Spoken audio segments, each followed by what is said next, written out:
Ladies and gentlemen, there comes a moment in life when someone you loved, trusted, and maybe even built your dreams around, walks away. They disappear from your story, and in that quiet, aching moment, you hear a voice in your head whisper, "They left me."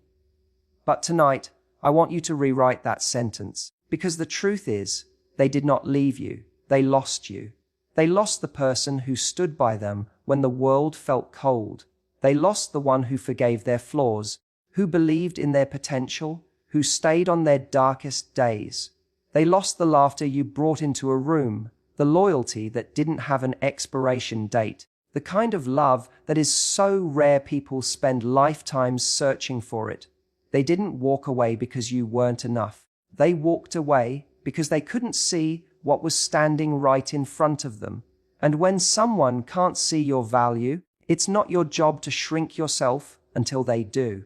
Here's the part we forget: being left isn't always a loss for us. It can be a rescue. Life doesn't just take people from us, it clears the space for the ones who will fight to stay.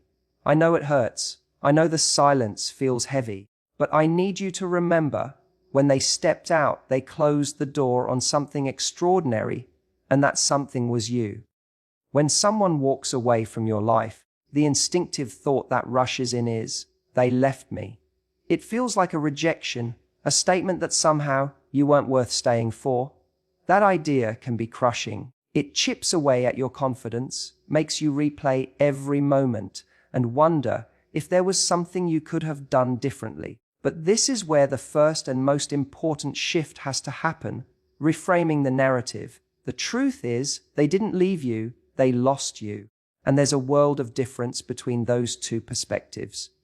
When you tell yourself you were left, you make their departure about your inadequacy. You give their choice the power to define your value. You hand them the role of the judge, and you become the one being judged. But when you see it as them losing you, the story flips. Suddenly, it's not about you lacking something. It's about them being unable to hold on to something extraordinary. You stop asking, "Why wasn't I enough?" and start realizing, "I was more than they could recognize or handle." Reframing is not about pretending you feel no pain. It's not about arrogance or revenge. It's about telling the truth from the side that has been ignored. You were there when they needed support. You showed kindness when you could have shown indifference. You gave your energy, your time, your heart. That has value, real value. And if someone walks away from that, it's not because you failed, it's because they failed to see what was right in front of them. This shift also gives you back your power. If you believe you were simply left, you become a passive character in your own story. Things happen to you. You are acted upon. But if you accept that they lost you, you reclaim agency. You were not discarded. You were something they could not keep, not because of weakness on your part, but because of blindness on theirs. It's the difference between feeling abandoned and feeling irreplaceable. Think about it. When you lose something valuable, it doesn't lose its value just because it's no longer in your possession. If you misplace a diamond ring, the ring doesn't suddenly become worthless. It remains precious. Even if you can't find it again, that's you. Their inability to hold on to you doesn't change what you're worth. It just changes who gets to experience it. Reframing in this way also protects your self-worth in future relationships. Because if you carry the belief that you were left because you weren't enough, you'll start overcompensating in the next connection, trying too hard, accepting too little, settling for less than you deserve, just to make sure no one leaves again. But when you believe you were lost by someone who couldn't see you, you walk into the next chapter with your standards intact. You know you're not auditioning for a place in someone's life. They're earning the right to be in yours. It's not about rewriting history. It's about writing the truth that was there all along. You didn't get smaller when they left. Your value didn't decrease. The only thing that changed was their proximity to you. They made a choice, and that choice came with a cost, losing someone who brought something rare and beautiful into their world. And whether they ever realize it or not, that's their loss, not your definition. People often assume that when someone leaves, It's a reflection of the person who was left behind. The mind starts to wander into dangerous territory. Maybe I wasn't interesting enough. Maybe I wasn't attractive enough. Maybe if I had been funnier, more patient, more something, they would have stayed. That line of thinking is a trap. The reality is, people often walk away not because you were lacking, but because they couldn't match, handle, or appreciate your worth. Your value isn't determined by the ability of others to recognize it. You can give someone gold, but if they only understand the value of silver, they'll treat that gold like it's nothing special. They'll set it down, misplace it, or exchange it for something they understand better. That doesn't make the gold less valuable. It only reveals the limits of their perception. When you're someone who brings depth, loyalty, emotional intelligence, and genuine love into a relationship, it requires a certain level of maturity to meet you there. Not everyone has done the work to be able to receive and reciprocate what you bring. Some people aren't ready for consistency because they're addicted to chaos. Some aren't ready for honesty because they're still hiding from themselves. Some aren't ready for deep love because it forces them to confront their own fears of vulnerability. And so they leave, not because you weren't enough, but because your presence demanded a version of them they either couldn't or didn't want to grow into. Your kindness highlighted their selfishness. Your stability exposed their instability. Your vision for the future made their lack of direction impossible to ignore. You were a mirror that showed them both the beauty and the gaps in who they were. And sometimes, rather than face that reflection, people choose to walk away. It's important to see this clearly, because if you don't, you might start editing yourself down to fit into smaller spaces just to make others comfortable. You might dim your light so it doesn't blind those who aren't ready for its brightness. But your light isn't the problem. If someone's eyes aren't adjusted to it, it doesn't mean you should stand in the dark. It means they need to learn how to stand in the glow. Value recognition is a two-way street. You need to know it for yourself, and others need to see it for what it is. But here's the truth, not everyone will, and that's okay. You weren't meant for universal approval. You're not for everyone. You're for the ones who look at what you offer and say, I'd be a fool to let this go. This is why it's so dangerous to equate someone's departure with your inadequacy. If someone leaves because they can't hold your worth, that's not a flaw in you. It's a mismatch in capacity. Some people are just not equipped to handle the depth of love, loyalty, and commitment you bring. That doesn't make you too much. It makes you rare, and rarity will never be for the masses. So instead of mourning the fact that someone didn't stay, recognize that they simply couldn't. They didn't have the tools, the readiness, or the vision to keep pace with who you are and where you're going. And when you see it that way, their absence doesn't diminish you. It confirms your value, because the truth is, you weren't abandoned. You were released from someone who couldn't carry what you're worth. The feeling of rejection has a way of distorting reality. When someone leaves, your mind can instantly attach a label to the event. I wasn't chosen. I wasn't wanted. I was left behind. This becomes the story you replay in your head, and over time, it starts to feel like an undeniable truth. But rejection, as painful as it feels, is often an illusion. The story that you were left because you weren't good enough usually has very little to do with the actual reason someone walks away. More often, what's really happening is that they failed to appreciate what they had while they had it. The illusion comes from the fact that we tend to see their decision through the lens of our own wounds. If you've ever struggled with self-worth, abandonment, or the need for approval, their choice to leave doesn't just hurt. It confirms your deepest fears about yourself. You stop seeing their decision as their own limitation and start seeing it as evidence that you were not enough.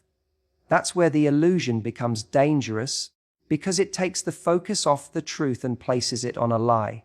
Think about it like a piece of art. Imagine you spend months creating a beautiful painting. Every brushstroke is intentional. You pour your heart and soul into it. You know its worth because you were there for every moment of its creation. Then you show it to someone who glances at it for 3 seconds and shrugs. Their inability to connect with your art doesn't mean the art has no value. It only means they lacked the vision to appreciate it. Their reaction says more about them than it does about the masterpiece. The same is true for you. The illusion of rejection also persists because we assume people always leave with clarity and wisdom. We think their decision must be based on an accurate assessment of who we are. But in reality, people leave for messy, complicated, and often irrational reasons. They leave because they're afraid of intimacy. They leave because they don't know how to sustain effort. They leave because they crave the comfort of what's familiar, even if what's familiar isn't healthy.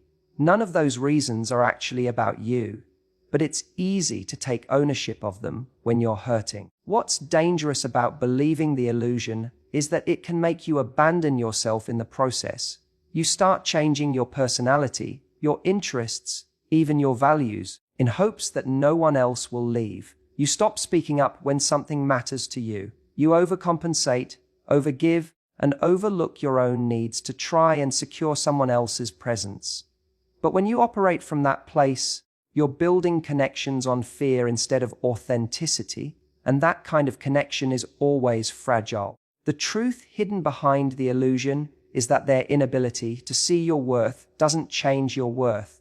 If someone can't recognize the value of what they have, it doesn't mean it's not valuable. It means they're not in the place to see it. Sometimes their perspective is clouded by immaturity, distraction, or even their own unhealed wounds. And in that fog, they misjudge what's in front of them. Seeing rejection as an illusion is not about denying the pain. It's about refusing to assign the wrong meaning to it. Pain is inevitable, but the story you attach to that pain is a choice. If you can begin to see that their leaving was more about their inability to appreciate you than it was about your inadequacy, you start to take your power back. You stop living under the shadow of their decision and start stepping into the light of your own truth.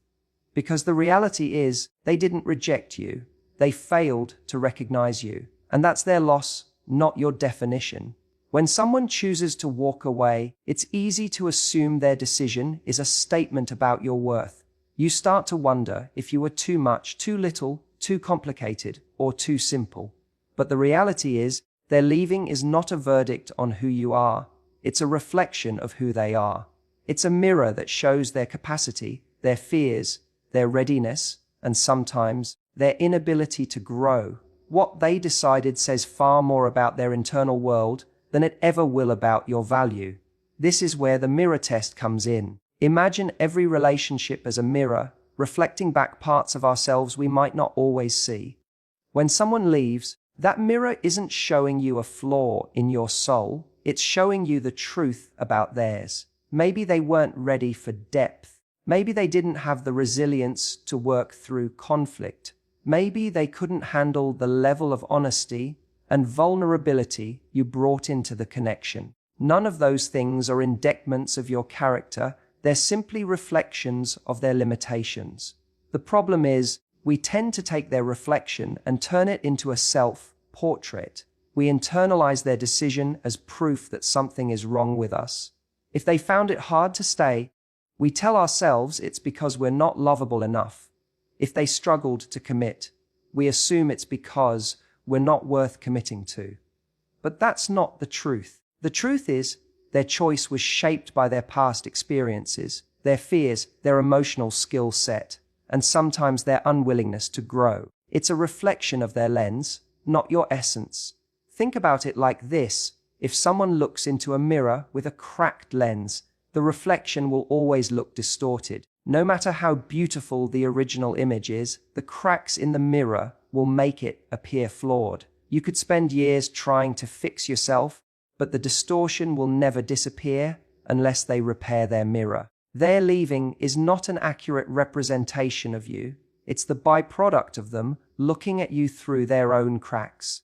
The mirror test is a powerful way to separate your identity from someone else's actions. It reminds you that people often respond not to who you truly are, but to the version of you that their own experiences allow them to see.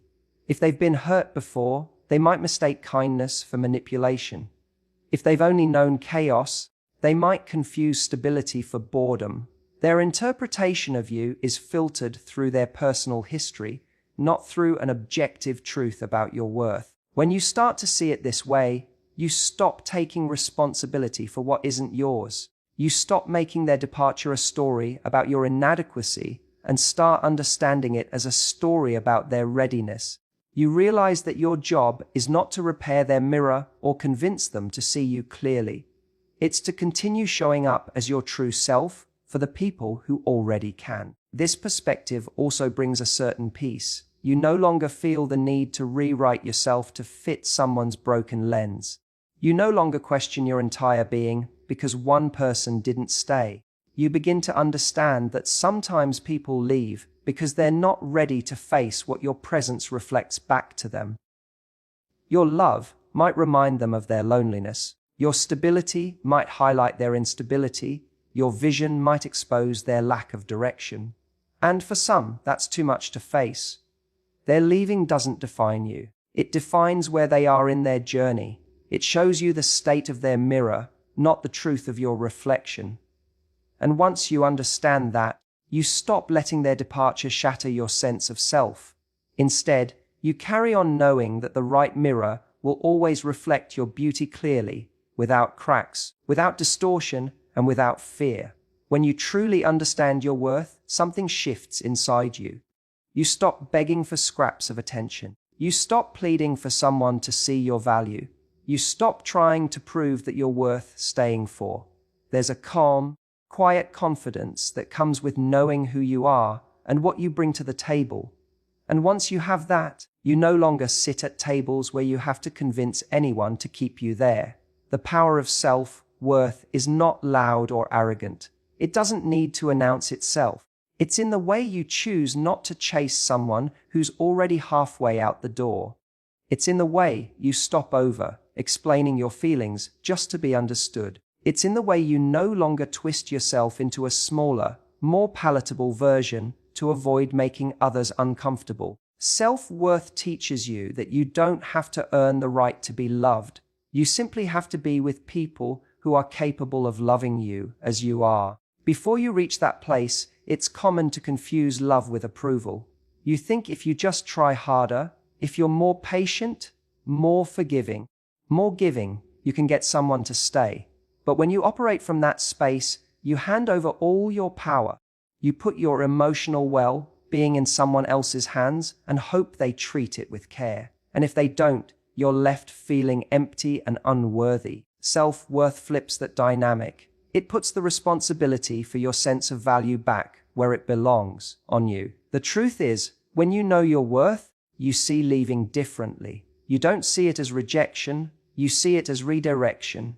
You don't see it as abandonment, you see it as the removal of someone who was never meant to be in your inner circle. Instead of clinging to their presence, you allow their absence to create space for people who won't need convincing to stay. Self-worth also changes the way you handle boundaries. Without it, boundaries feel terrifying. You fear that setting them will push people away. But with it, boundaries become non-negotiable. You understand that the people who truly value you won't be threatened by your limits. They'll respect them. And the ones who walk away because of them, they were never going to stay in a healthy way to begin with. There's a freedom that comes with no longer auditioning for love. You stop rehearsing the lines that will make you seem more appealing. You stop crafting the perfect version of yourself to fit into someone else's ideal. You live in the truth of who you are, your strengths, your quirks, your flaws, and you trust that the right people will not only accept them, but cherish them. When you operate from self-worth, you become immune to certain traps. You're no longer swayed by temporary attention because you know attention isn't the same as commitment. You don't confuse being needed with being valued, and you no longer hold on to relationships that cost you your peace because you understand that anything requiring you to abandon yourself is too expensive. The power of self-worth is that it makes you unshakable, not because you never feel pain or loss, but because you no longer see those things as evidence that you're unlovable. You see them as part of the process of finding where you truly belong. You realize you don't have to fight for a seat at every table. You only need to sit where you're wanted, respected, and valued without conditions. And once you've experienced that, you'll never again settle for a place where you have to beg to be seen. When someone leaves your life, the first reaction is often to focus on the emptiness they've left behind. You think about the conversations you'll never have again, the plans that won't happen, the comfort of their presence that's suddenly gone. It feels like a loss you can't replace. But what if their absence isn't just a void? What if it's actually space? Space that life has cleared for someone who can truly see you, appreciate you, and match the love you're capable of giving. Sometimes the loss you feel is actually the freedom you needed. The truth is, not everyone who comes into your life is meant to stay forever. Some people are there for a season, some for a lesson, and some simply to show you what you will and will not accept moving forward. When you look at it this way, their leaving isn't the end of your story, it's the opening of a new chapter. A chapter where you're not weighed down by the wrong person, where your energy isn't being drained, trying to keep something alive that's already fading. It's easy to romanticize the past and forget the parts that hurt. You might remember the laughter, but not the way you felt small in their presence. You might remember the closeness, but not the compromises you made to keep the peace. Sometimes we hold on to people out of habit, out of fear, or out of the belief that no one else will make us feel that way again.